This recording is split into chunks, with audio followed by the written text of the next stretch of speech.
വിശുദ്ധ മത്തായി എഴുതിയ സുവിശേഷം 10 അധ്യായം 1 മുതലുള്ള തിരുവചനങ്ങൾ.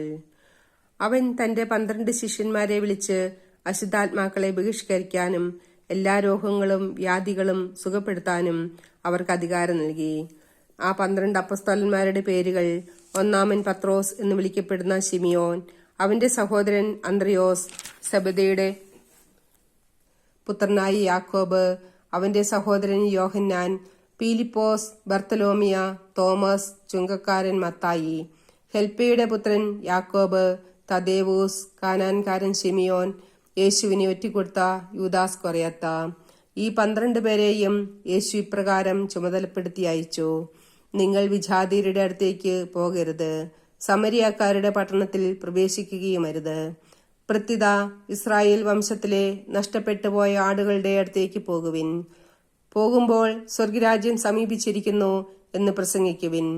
രോഗികളെ സുഖപ്പെടുത്തുകയും മരിച്ചവരെ ഉയർപ്പിക്കുകയും കുഷ്ഠരോഗികളെ ശുദ്ധരാക്കുകയും പിശാചുക്കളെ ബഹിഷ്കരിക്കുകയും ചെയ്യുവിൻ.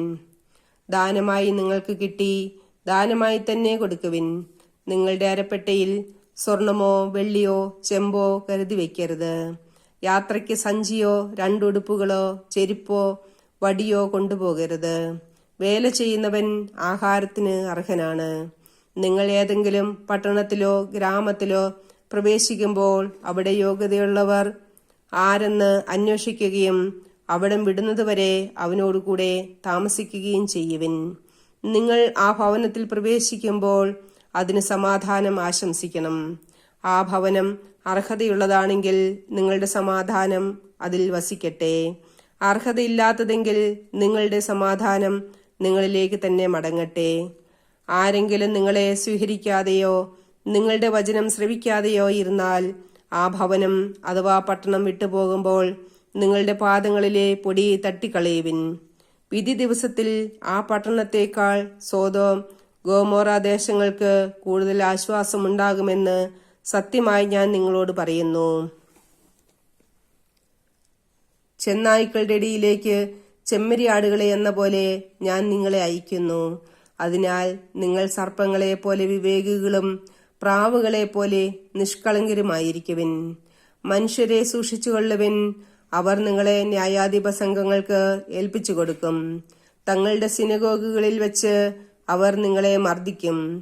നിങ്ങൾ എന്നെ പ്രതി നാടുവാഴികളുടെയും രാജാക്കന്മാരുടെയും സന്നിധിയിലേക്ക് നയിക്കപ്പെടും. അവിടെ അവരുടെയും വിജാതിയരുടെയും മുമ്പാകെ നിങ്ങൾ സാക്ഷി നൽകും. അവർ നിങ്ങളെ ഏൽപ്പിച്ചു കൊടുക്കുമ്പോൾ എങ്ങനെ പറയണമെന്നോ എന്തു പറയണമെന്നോ നിങ്ങൾ ആകുലപ്പെടേണ്ട. നിങ്ങൾ പറയേണ്ടത് ആ സമയത്ത് നിങ്ങൾക്ക് നൽകപ്പെടും. എന്തെന്നാൽ നിങ്ങളല്ല, നിങ്ങളുടെ പിതാവിന്റെ ആത്മാവാണ് സംസാരിക്കുന്നത്. സഹോദരൻ സഹോദരനെയും പിതാവ് പുത്രനെയും മരണത്തിന് ഏൽപ്പിച്ചു കൊടുക്കും. മക്കൾ മാതാപിതാക്കന്മാരെ എതിർക്കുകയും അവരെ വധിക്കുകയും ചെയ്യും. എന്റെ നാമം മൂലം നിങ്ങൾ സർവരാലും ദ്വേഷിക്കപ്പെടും. അവസാനം വരെ സഹിച്ചു നിൽക്കുന്നവൻ രക്ഷപ്പെടും. ഒരു പട്ടണത്തിൽ അവർ നിങ്ങളെ പീഡിപ്പിക്കുമ്പോൾ മറ്റൊന്നിലേക്ക് ഓടിപ്പോകുവിൻ. സത്യമായി ഞാൻ നിങ്ങളോട് പറയുന്നു, മനുഷ്യപുത്രന്റെ ആഗമനത്തിന് മുമ്പ് നിങ്ങൾ ഇസ്രായേലിലെ പട്ടണങ്ങളെല്ലാം ഇങ്ങനെ ഓടി പൂർത്തിയാക്കുകയില്ല. ശിഷ്യൻ ഗുരുവിനേക്കാൾ വലിയവനല്ല, ഭൃത്യൻ യജമാനനേക്കാൾ വലിയവനല്ല. ശിഷ്യൻ ഗുരുവിനെ പോലെയും ഭൃത്യൻ യജമാനനെ പോലെയും ആയാൽ മതി. ഗൃഹനാഥനെ അവർ ബെൽസെബൂൽ എന്ന് വിളിച്ചെങ്കിൽ അവന്റെ കുടുംബാംഗങ്ങളെ എന്തു തന്നെ വിളിക്കുകയില്ല. നിങ്ങൾ അവരെ ഭയപ്പെടേണ്ട. എന്തെന്നാൽ മറിഞ്ഞിരിക്കുന്നതൊന്നും വെളിപ്പെടാതിരിക്കുകയില്ല, നിഗൂഢമായിരിക്കുന്നതൊന്നും അറിയപ്പെടാതിരിക്കുകയുമില്ല. അന്ധകാരത്തിൽ നിങ്ങളോട് ഞാൻ പറയുന്നവ പ്രകാശത്തിൽ പറയുവിൻ. ചെവിയിൽ മന്ത്രിച്ചത് പുരമുകളിൽ നിന്ന് ഘോഷിക്കുവിൻ. ശരീരത്തെ കൊല്ലുകയും ആത്മാവിനെ കൊല്ലാൻ കഴിവില്ലാതിരിക്കുകയും ചെയ്യുന്നവനെ നിങ്ങൾ ഭയപ്പെടേണ്ട. മറിച്ച് ആത്മാവിനെയും ശരീരത്തെയും നരകത്തിലെ ഇരയാക്കാൻ കഴിയുന്നവനെ ഭയപ്പെടുവിൻ. ഒരു നാണയത്തൊട്ടിന് 2 കുരുവികൾ വിൽക്കപ്പെടുന്നില്ലേ? നിങ്ങളുടെ പിതാവിന്റെ അറിവ് കൂടാതെ അവയിലൊന്നുപോലും നിലം പതിക്കുകയില്ല. നിങ്ങളുടെ തലയിലെ ഓരോ മുടിയിഴയും എണ്ണപ്പെട്ടിരിക്കുന്നു. അതിനാൽ ഭയപ്പെടേണ്ട, നിങ്ങൾ അനേകം കുരുവികളേക്കാൾ വിലയുള്ളവരാണല്ലോ. മനുഷ്യരുടെ മുമ്പിൽ എന്നെ ഏറ്റുപറയുന്നവനെ എന്റെ സ്വർഗസ്ഥനായ പിതാവിന്റെ മുമ്പിൽ ഞാനും ഏറ്റുപറയും. മനുഷ്യരുടെ മുമ്പിൽ എന്നെ തള്ളിപ്പറയുന്നവനെ എന്റെ സ്വർഗസ്ഥനായ പിതാവിന്റെ മുമ്പിൽ ഞാനും തള്ളിപ്പറയും. ഭൂമിയിൽ സമാധാനമാണ് ഞാൻ കൊണ്ടുവന്നിരിക്കുന്നത് എന്ന് നിങ്ങൾ വിചാരിക്കരുത്. സമാധാനമല്ല, വാളാണ് ഞാൻ കൊണ്ടുവന്നിരിക്കുന്നത്.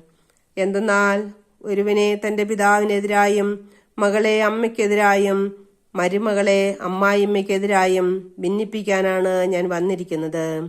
സ്വന്തം കുടുംബത്തിൽപ്പെട്ടവർ തന്നെയായിരിക്കും ഒരുവന്റെ ശത്രുക്കൾ. എന്നേക്കാളധികം പിതാവിനെയോ മാതാവിനെയോ സ്നേഹിക്കുന്നവൻ എനിക്ക് യോഗ്യനല്ല. എന്നേക്കാളധികം പുത്രനെയോ പുത്രിയെയോ സ്നേഹിക്കുന്നവനും എനിക്ക് യോഗ്യനല്ല.